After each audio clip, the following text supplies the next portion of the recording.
finally ready to give a fair and honest review of this amazing product. Plus, I want to share some personal experiences, tips, and modifications I have made.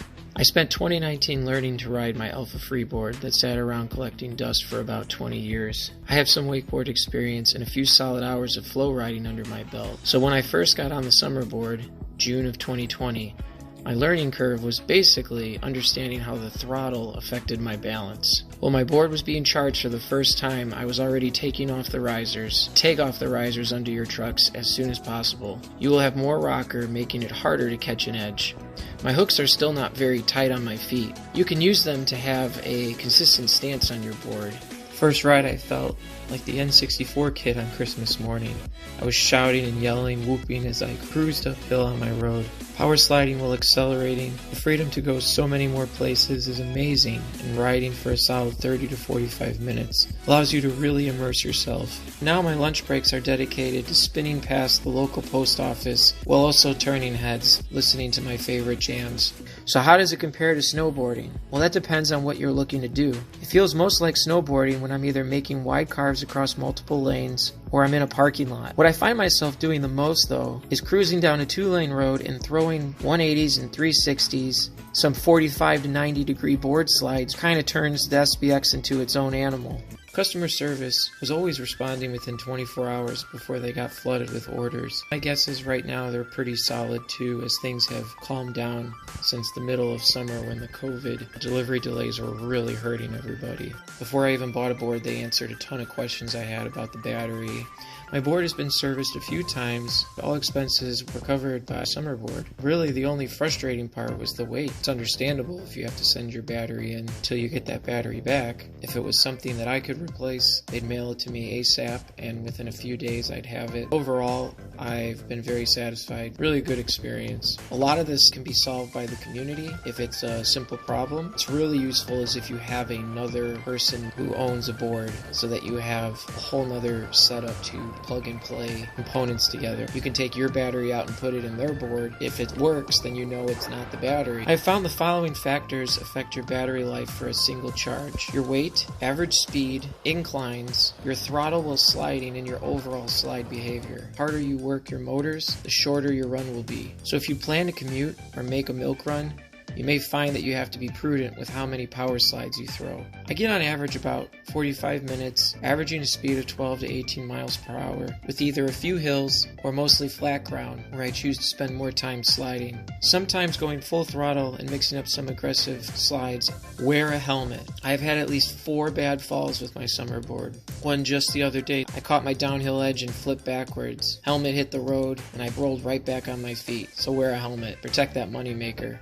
I got purple orangutan bushings. My weight is about 180. I'm 5'9", 5'10" on my better days. The bushings were a bit of an upgrade. I thought it would help with the wheel bite, but the wheel bite was still a problem.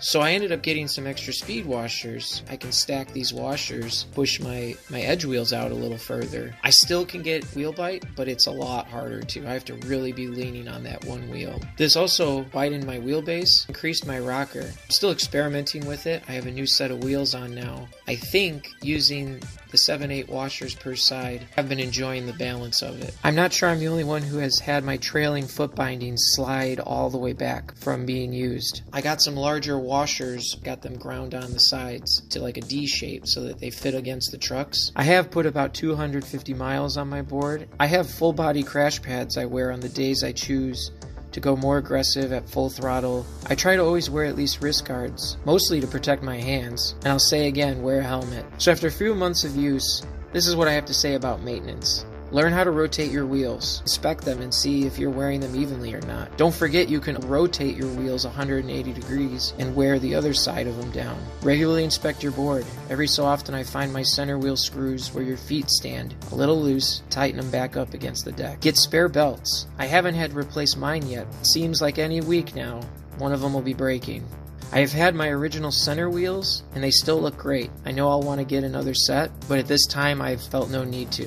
I haven't tried the Freshie center wheels, but I stick to roads that are either buttery smooth or at least feel like mid-morning groomed trails. When you start hearing metal scratching, that's when you'll want to have dielectric grease ready, and be generous with how much you apply, or you'll find yourself regularly putting it back on. I have to credit Mark Does Everything with showing how painter mask tape can keep the bases held down so you don't have to mess as much with the wires and lining everything back up. I just lay one piece across the inside closer to the center of the board and wrap it around to the top of the deck. Charge your remote every time you're done using it. I have had zero problems with my remote, and I have even dropped it a couple of times. Usually I'm dropping it when I'm not even on my board. Once the battery was loose, and then another time I dropped it and the battery was no longer loose, but it's always functioned correctly. I use the Summerboard app to monitor my battery life.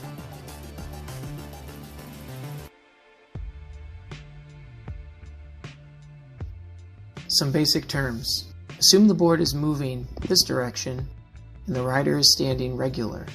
If you imagine your general movement as down a hill, your uphill edge is whichever edge is more facing behind you. Catching an edge is when your downhill edge drags across the ground. It's comparable to flipping off the front of a bike because you use your front brake or hit something head on. This is a major reason for wearing a helmet. The basic movements of the board are carving, rotating, and sliding. In all these situations, both center wheels are always on the ground. The only time the board goes straight along the nose is when just the two center wheels are touching the ground and all four edge wheels are in the air. The distribution of the rider's weight and their velocity determines if the board goes straight, carves, rotates, slides, or even stops. A carve is a turn caused by one set of edge wheels rotating on the ground. For a regular rider, heel side turns left and toe side turns right. The center wheels follow the direction of the edge wheels. Carve requires equal distribution on both of a side's edge wheels. The board is rotating when the nose and tail move towards opposite sides of the board. This occurs when the tail edge wheel is not rotating on the ground as equally as the same side's nose edge wheel. The center wheels will no longer be aligned with the edge wheels. Removing some weight off of your tail edge will cause the board to begin rotating.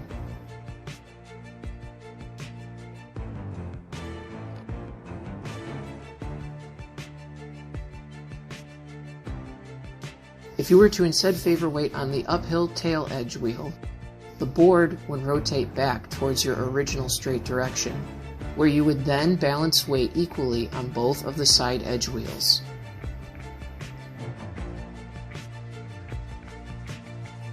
Applying equal weight to both uphill edge wheels will stabilize the rotation and hold the board in a slide. Instead of just rotating, the edge wheels drag across the ground.